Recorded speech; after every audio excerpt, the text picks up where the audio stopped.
noite! Vocês estão animadas para hoje? Meu esposo está muito animado para o culto de hoje. Meu Deus, ele está lá já fervendo assim. E hoje a gente teve um almoço juntos. Senti só a falta, viu, pastora? E aí ele já está assim, soltando, né? Ele falou, não, eu prometi uma palavra e eu vou levar essa palavra. E ele ficou lá no hotel descansando e já preparando. E eu tenho certeza que a glória do Senhor já é real e manifesta aqui sobre nós. Amém? Feche os seus olhos. Senhor, obrigada, Pai, por mais uma vez estarmos presentes, reunidas em comunhão para aprender mais de Ti. Que o Senhor nos tome, que o Senhor fale aos nossos corações e se sinta à vontade em nosso meio, em nome de Jesus. Amém e amém. Gente, a pastora Priscila começou, já estou olhando para o cronômetro ali. A pastora Priscila citou algo aqui que eu gostaria de começar já falando sobre.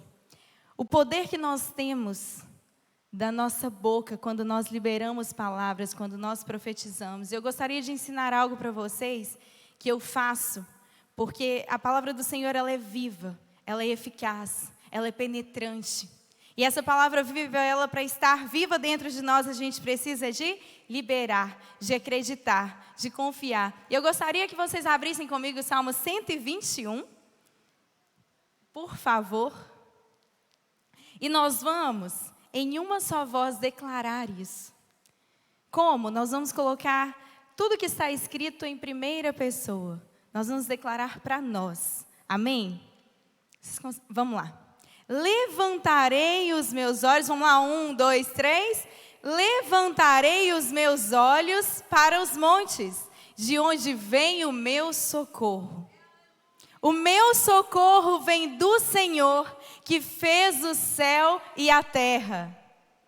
Não deixará vacilar, agora fala, ó, o meu pé. Não deixará vacilar o meu pé. Aquele que me guarda não tosquenejará. Eis que não tosquenejará quem dormirá o guarda de Israel. Aleluias. Os olhos dele estão bem atentos a todas as coisas. Os olhos dele estão atentos, os ouvidos inclinados a tudo que nós fazemos, a tudo que nós pensamos. Ele conhece muito melhor do que nós, o nosso futuro, o nosso amanhã. A gente planeja, a palavra fala assim, a gente faz planos, mas a última resposta vem da boca do Senhor. E eu venho vivido dentro da Boas Novas, mulheres, geração de mulheres, que têm dedicado a tantas coisas, e eu fico muito feliz em ver o crescimento das mulheres dentro da sociedade, o quanto que elas estão mais ativas, né, pastora? O quanto que nós temos crescido, o quanto que nós temos almejado, o quanto que nós temos avançado, o quanto que mulheres têm sonhado como nunca antes. Mas acontece que, por essa cobrança nossa de querer fazer o melhor, de querer avançar, a gente gera sempre, infelizmente, uma certa comparação. E as redes sociais estão aí, onde a gente sempre posta as fotos bonitas, as fotos alegres, todo mundo bem vestido. E quando a gente olha para aquelas redes sociais, a gente tende a comparar. Quando a gente entra no Insta de alguém, a gente olha e fala, nossa, que vida legal, que viagem boa, que família bonita. É claro, ninguém posta problema na rede social, não é verdade? Quem posta? A não ser algumas pessoas da minha família que eu falo assim, gente, vai lá no Facebook só para desabafar, né? Bota aquele textão lá assim de tudo que aconteceu, mas geralmente a gente posta as coisas boas. E nessa de querer postar, de querer mostrar, de estar sempre de bem com a vida, é gostoso, é bom que a gente busque o melhor. Mas nessa de querer estar sempre bem, tem gerado uma cobrança no coração das mulheres que tem sufocado a alma. E eu quero falar disso para vocês nesta noite. Desse sufoco que todas nós um dia passamos. E que muitas vezes isso é provocado por nós mesmas, por não conseguirmos controlar, colocar limites no nosso emocional, nos nossos pensamentos. E aqui, ó, é que comanda o corpo inteiro. Está tudo aqui na mente. Inclusive, já quero indicar um livro para vocês, da Joyce Meyer, não sei se vocês conhecem, O Campo de Batalha da Mente. É um livro incrível, Então já fica aqui a dica para vocês lerem, porque tudo acontece aqui. E quando nós temos o governo, quando nós temos o controle das nossas emoções, das situações, a gente consegue liderar a nossa vida de uma forma mais leve, mais suave. E é o que o Senhor quer para cada uma de nós. E eu gostaria de citar para vocês, deixa eu abrir o meu scriptzinho aqui, que essas sobrecargas, elas vêm nos sufocando, e Jesus, já sabendo disso, ele já fala assim: quando se sentir, ou todo aquele que estiver sobrecarregado, vinde a mim e eu vos aliviarei, pois o meu fardo é leve e suave. O que ele quer dizer com isso? Que vai chegar o dia que a sua carga vai estar pesada. Vai chegar o dia que você vai falar: ai meu Deus, eu não estou dando conta. Mas Deus não dá cruz maior do que possamos suportar. Então, se Ele te deu, é porque você pode. E se está pesado demais, Ele pode te aliviar. E dentro dessas cargas emocionais, infelizmente, nós vemos dentro da sociedade mulheres que têm passado por crises, e crises em todos os contextos. Porque essa carga, esta perturbação, este conflito da mente e da alma, nos gera uma crise. E aí a gente tem gerado, infelizmente, tem acontecido dentro da sociedade, mulheres com crises no casamento, mulheres com crises pessoais, com crises emocionais, crises financeiras, e tudo está no controle da nossa mente. E hoje eu gostaria de falar para vocês um pouquinho, para que a gente aprenda a lidar com essas crises, porque a crise, ela vem para todos. A crise, ela é o descontrole, o desequilíbrio, transtornos, as instabilidades. Quem nunca se sentiu instável, gente? Você nunca se sentiu instável? Uau! Instável, com alguns transtornos. E a crise, ela gera dentro de nós um sentimento de angústia, de aflição. Sabe aquele sentimento que você fala assim: meu Deus, eu não sei o que fazer, estou aflita. Ai, meu Deus, mas nessa situação... E aí a gente começa a pensar e começa a criar situações, e muitas vezes até apontar para o outro: ah, mas se não tivesse sido assim, e começa a justificar. E nós vamos aprender que existem meios que nós podemos solucionar as crises. O número 1, nós precisamos reconhecer a anatomia da nossa crise. O que é isso? Eu preciso identificar o que é que está acontecendo na minha vida. Eu preciso entender que algo não está bom.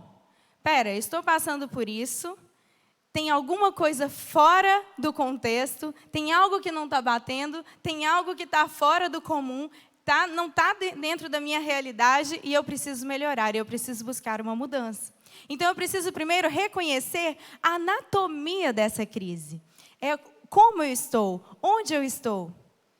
E o que isso pode gerar? A crise, ela pode gerar oportunidades. Como? Eu me lembro que quando nós nos casamos, eu e Pedro, a gente se casou muito novo. Eu tinha 22 anos, 21 anos, e Pedro tinha 23. Muito jovem, né? Já se casando. E a gente namorou também muito novo. Começamos com 19, ele com 20, 21, e nos casamos muito cedo. E nesse complexo de informações, de culturas diferentes, educações diferentes, nós entramos em crise. E foi uma crise que a gente não sabia em quem e como recorrer. Até que nós precisamos de identificar, como eu disse, a anatomia, o que estava acontecendo, qual era o provocador, qual era o causador daquela crise. O que estava acontecendo na real? Porque não era só assim, a gente brigava, mas por que está brigando? O que está causando? Qual é a raiz deste problema? A Bíblia fala assim: voltastes aonde caístes. Por que a Bíblia manda voltar aonde caiu? Porque ela sabe que para a gente reconhecer, para a gente mudar, para que algo seja transformado, nós precisamos voltar no início e entender o que aconteceu. Então a gente voltou e começou a entender: pera, por que a gente está em crise? O que está acontecendo? O meu celular não está bloqueando, está só bloqueando toda hora. O que está acontecendo que essas crises têm sido cada vez mais forte e a gente chegou a um ponto de falar, vamos divorciar. A gente não vai dar conta. Com 2 anos de relacionamento, uma crise terrível. Com 5 anos, outra crise. Essa de 5 anos eu falei, meu Deus, a gente vai fazer 10 anos que estamos juntos. 10 anos é uma história, né, gente? É uma década, é muito tempo. E aí 10 anos e a gente vivendo tantas coisas que eu falei, meu Deus, com 5 anos eu falei, a gente não vai dar conta. E foi onde a gente precisou de buscar ajuda. Então, a crise, eu preciso identificar o que está acontecendo. Onde eu posso melhorar? E o que eu posso aprender? Porque em meio à crise, nós tiramos grandes lições. Nada acontece por acaso. Em tudo, Deus tem um propósito. A palavra do Senhor nos diz que todas as coisas, tudo que acontece no universo, tudo que acontece ao seu redor, tudo que acontece dentro de você, todas as coisas cooperam para o bem daqueles que amam a Deus. Então, quando nós começamos a entender que tudo isso cooperava e que tudo isso era para nos amadurecer, tudo isso era para identificarmos algo e mudarmos, porque existe também a pessoa que não reconhece e que isso realmente não vai fazer bem, né? Olha para trás e nada muda. Nós precisamos olhar, apontar, reconhecer o erro, a mudança e tomarmos uma atitude. E quando nós tomamos essa atitude, algo novo aconteceu. Porque momento de crise não é tempo de nós murmurarmos, é tempo de nós avançarmos. E quando nós entendemos isso também, que durante os processos em que nós estamos na crise, é um processo de dor, é um processo em que muitas vezes a gente vai gerar isso, é automático, tá? Não é demônio, mas ele ajuda a gerar pensamentos negativos. E a palavra do Senhor nos diz assim, trazei à memória aquilo que te dá esperança. E no momento da crise, é o momento que nós estamos mais vulneráveis. É o momento em que nós estamos mais acessíveis, assim, com o coração bem aberto. Você fala assim, meu Deus, parece... Sabe aquelas situações, já viu aquelas pessoas que falam assim, gente, parece que tudo de ruim está acontecendo? O negócio já não estava bom desse lado, e agora veio do outro, e começou aquele contra-ataque. Por quê? Porque o inimigo sabe qual é a sua vulnerabilidade. Ele sabe o momento em que você está fraca. Mas eu quero liberar algo sobre a sua vida. Que no momento da sua vulnerabilidade, no momento em que o inimigo olha para você e fala, tá fraca, é agora que eu vou atacar, é agora que eu vou destruir, é agora que eu jogo na lama. A palavra do Senhor nos diz que na nossa fraqueza ele se torna forte. Na sua fraqueza, o poder dele se aperfeiçoa. Na sua fraqueza ele entra. Na sua fraqueza ele te faz forte. Na sua fraqueza ele te torna uma mulher erguida, te levanta, porque o cair é do homem, mas o levantar é do Senhor. Aí nós acabamos de ler aqui, e que isso seja uma verdade para cada uma de nós. Eu olho para o monte, eu olho para o alto, de onde vem o meu socorro? Porque tem momentos em que a gente não reconhece que não tem saída. Não é possível, ninguém pode me ajudar. Eu já tentei a terapia, eu já tentei a medicina, eu já tentei o melhor amigo, eu já tentei tudo. Mas eu olho para o alto, porque de lá virá o meu socorro. O meu socorro vem do Senhor que criou terra e céus. Se Deus criou terra e céus, se Deus, o Todo-Poderoso, o Criador, tem controle de todas as coisas, se nós cremos que Ele é o Todo-Poderoso e o Soberano, o que é essa crise para Ele? O que é esse mal para Ele? E dentro da igreja, é triste o que nós temos vivido. Eu, como pastora, acompanho muitas mulheres nos bastidores. E esses dias uma mulher veio e me falou assim, eu fiz um post simples. E ela falou, pastora, obrigada por aquele versículo que você citou, por aquela palavra. E de verdade, foi uma palavra muito simples. E ela falou, eu estava pensando hoje em me matar, em tirar minha vida. Eu já não aguentava mais. E aí eu entrei no Instagram dela, cliquei. Quando eu cliquei, gente... Como eu disse, o Instagram a gente só passa coisas boas. Então quem conhece a alma é Deus. Quem conhece o que passa aí dentro, o íntimo do seu ser, é Ele. E Ele conhece melhor do que ninguém. E aí, quando eu entrei no Instagram dela, eu falei, gente, 2 filhos lindos, um casal de filhos, casada, uma profissão. E eu falei, eu não estou entendendo. Aos meus olhos, parecia estar tudo bem. Às vezes, aos olhos das pessoas, parece estar bom. Parece estar tudo legal. A gente tem dificuldade de expor a nossa fraqueza. Mas eu quero te ensinar algo. Não precisa ter medo de expor a sua fraqueza para Ele. Não tenha medo de reconhecer as suas dificuldades para Ele. Porque quando nós reconhecemos, Ele pode nos ajudar, Ele pode nos socorrer. A gente reconhece diante do Senhor. E essa é a humildade que Deus quer de nós. De um coração quebrantado, de um coração que reconhece que eu sou dependente, que eu não sou nada, Pai. Se não for sua misericórdia, se não for sua graça, Pai, eu estou a ponto de tirar minha vida. Eu estou a ponto de desfazer de tudo. Eu estou a ponto de acabar com tudo. Eu já não vejo saída. Se não for a sua graça, se não for a sua misericórdia. Mas todos os dias Ele te sustenta. Entenda, se você está aqui hoje, é porque a mão dEle te trouxe aqui. Há um sustento sobre a sua vida. Há um Deus te amparando. Há um Deus te acolhendo em todas as coisas. Não temas, eu sou contigo. Não temas, eu sou contigo. O Senhor é Deus que te abraça e que conhece. Mas às vezes é necessário nós buscarmos recursos. E muitas vezes a gente busca esses recursos nas pessoas erradas. Me lembro que quando eu passei por crises no casamento, e depois disso veio crises em várias áreas, porque eu entendi que, na verdade, o momento de crise é tempo de tratamento. A crise é tempo de tratamento dentro de nós. A crise é o momento em que o Senhor olha, assim como eu disse que o diabo, às vezes o diabo olha e te vê fraca, Deus também olha e vê fraca, mas Ele olha com olhar de amor e sustenta. Então é momento de sermos sustentados. E quando eu me peguei nessa situação que a gente reconheceu, um dos recursos que nós buscamos e que vocês precisam colocar isso em prática em dias de crise, em dias de sufoco, em dias de aflição, busque recursos. Como? Existem terapias.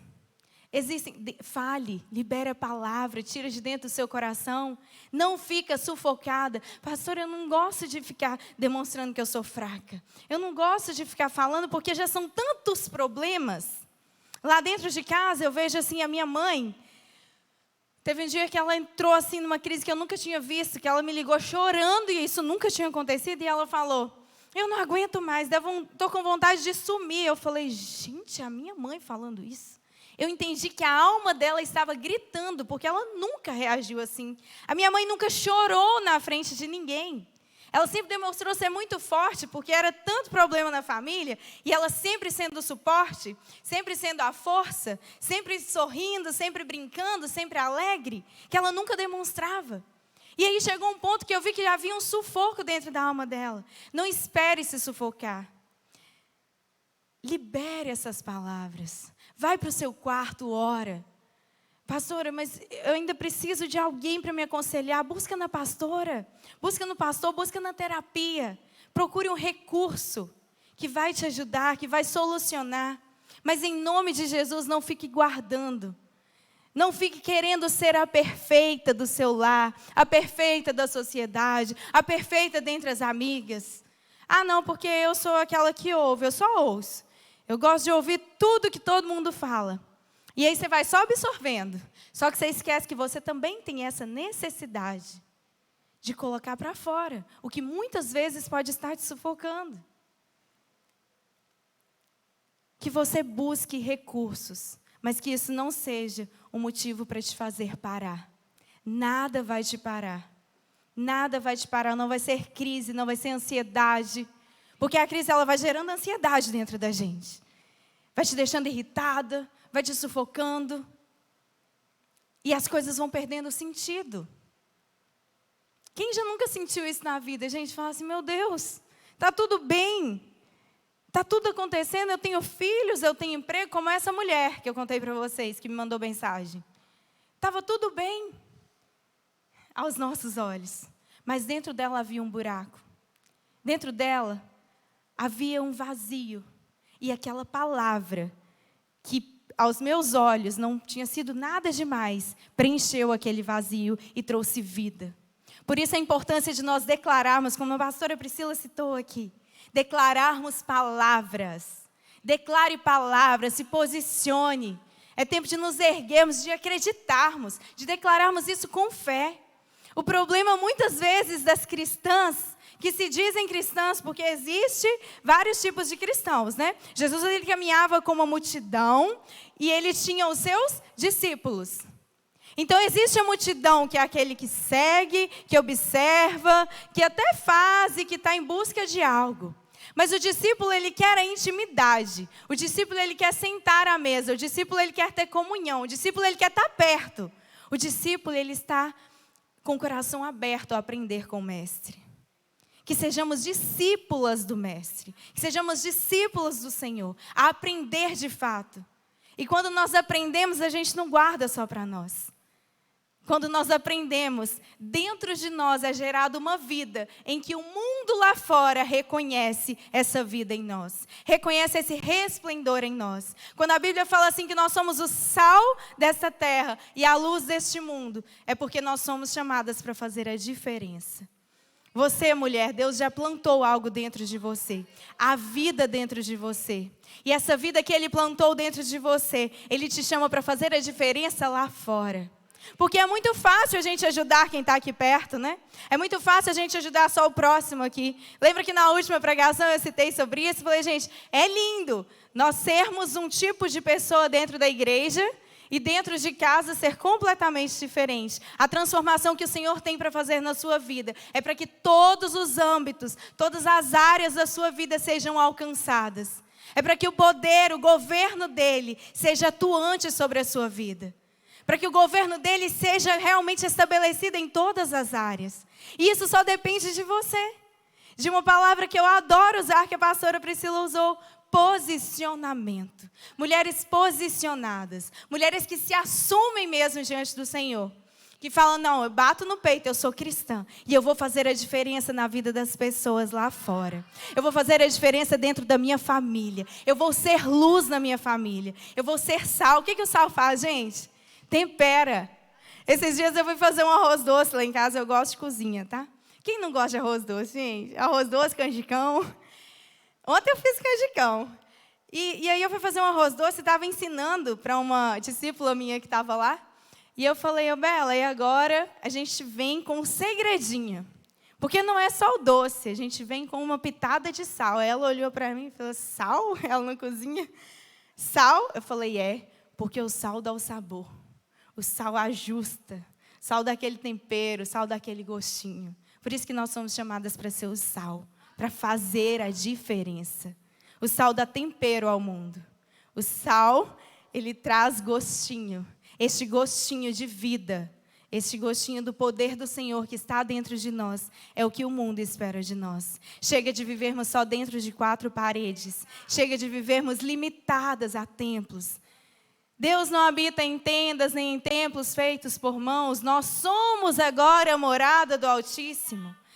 Quando a Bíblia fala que nós somos a morada dele, é assim, olha aqui, imagina o Espírito aqui dentro de mim. Vocês viram aí? Conseguiram ver o Espírito? Onde eu caminhar, o Espírito está. Onde eu estiver, ele estará. Se eu entro na sua casa, o Espírito vai comigo. Se eu vou na sua loja, o Espírito vai comigo. Se eu vou para a sua empresa, o Espírito vai comigo. Se eu estou no meu quarto, por mais que esteja quebrando o pau com o marido, o Espírito está comigo. Se eu estou no quarto com os meus filhos, o Espírito está comigo. Há um Espírito se movendo dentro de você. Há um Espírito de vida se movendo dentro de você. O Espírito Santo, ele é presente em nossas vidas. Nós somos a morada dele. Jesus, quando ele ascende aos céus, ele faz uma promessa para nós. E eu imagino, pastora Priscila, eu gosto muito de ficar imaginando como que eram os sentimentos daqueles discípulos. Quando eles estão perto do Mestre, o Mestre simplesmente anuncia assim, eu vou agora ao Pai. Eu vou ascender. eu estou indo para ele. E aí os discípulos olham e falam assim, você vai? E você vai nos deixar aqui? Mas peraí, você ensinou tanto para a gente, você caminhou com a gente, você nos ensinou a te amar, e agora você vai nos deixar aqui? Eu vou, mas eu rogarei ao Pai que vos envie um Consolador, aquele que estará convosco até a consumação dos séculos. A promessa é, Ele estará convosco até a consumação dos séculos, o tempo todo, em tudo. Ele está presente e atuante dentro de você, vibrando dentro de você. Ouve mais a voz dele, deixa ele vibrar, deixa ele falar, deixa ele exalar o bom perfume de Cristo. Porque é através dele, a vida dentro de você, a vida dentro de nós. E eu declaro que sobre a sua vida, não vale maldição, não vale encantamento. Onde havia amargura, onde havia tristeza, onde havia dor, o Senhor está limpando, o Senhor está arrancando toda a raiz de amargura. Porque a palavra nos diz que a raiz de amargura, ela vai alastrando. Mas o Senhor arranca nesta noite, para que você dê frutos. Para que em nome de Jesus o Espírito vibre dentro de você e gere vida. Eu profetizo vida. Vida nos seus projetos, vida em seus pensamentos. Olha o que o Senhor diz, eu sou Deus que conheço os pensamentos que tem a vosso respeito. E são pensamentos de paz e não de morte. Pensamentos de prosperar e não de causar dano algum. Pensamentos de paz. Esses são os pensamentos do Senhor a seu respeito. Por isso, mulher, toda vez que você se der de frente com aquele pensamento do diabo, é do diabo que ele lança setas e fala assim, não, você não vai dar conta. Tá vendo o que fulana pensa de você? Você não é bem-vinda aqui não. Olha, eu acho que tem que ser outra, você não é capaz. Todas as vezes que vier esses pensamentos, você recusa, porque a nossa arma, qual que é, gente? O escudo da fé. Então eu recuso, Efésios 6, o meu escudo, eu recuso na minha mente e declaro, o que, gente? A palavra, porque a palavra é vida. Eu declaro a palavra. Satanás, cala a sua boca. Fala, pastor, mas eu tenho o espírito de Satanás, está falando comigo, ele lança setas.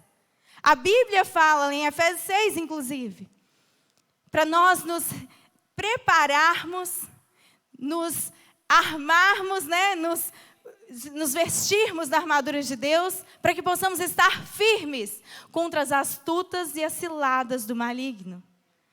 É real. A gente não pode simplesmente ignorar. Não dá para ignorar. É real. Por mais cheio da presença que nós estejamos, é o papel dele. E sabe de uma coisa? É um pouco pesado o que eu falo, que eu vou falar. Mas o diabo, ele nos ensina. Sabe como? A ser constante. Ele não para. Ele não para, ele tem um propósito e ele vai à cega, e ele vai, e ele não para. É o propósito dele. E qual que é o nosso? Não parar também, eu vou, e eu não paro. E eu vou olhando para o alto de onde vem o meu socorro, e nada vai me parar, e eu vou. E os meus pés não vacilarão.